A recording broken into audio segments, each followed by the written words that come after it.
pulse of Charleston's art scene is stronger than ever. That brings us to the Gibbes Museum of Art today, where we caught up with visiting artist Clare Hu.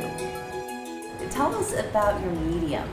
Definitely. I am mostly a weaver. I've been weaving for the past 5 or 6 years.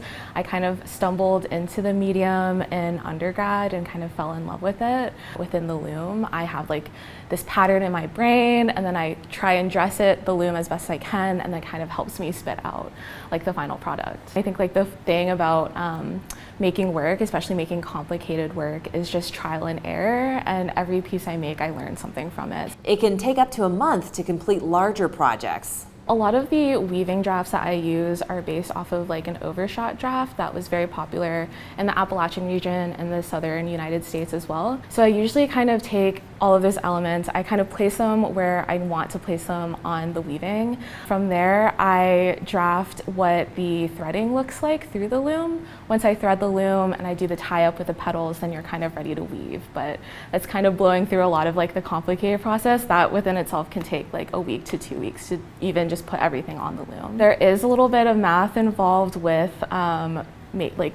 weaving anything on a loom. You have like a certain amount of ends or width that you can actually play with. So once you kind of have all of those elements that you want on a weaving within that like certain width, then you can kind of start like planning backwards almost. She says it's a bit like playing the piano and coding a computer at the same time. And I would say that for me the hardest part is the coding part.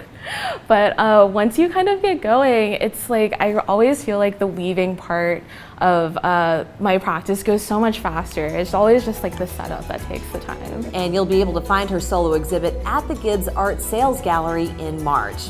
The Gibbes will also be announcing their final selections for next year's Visiting Artist program next month.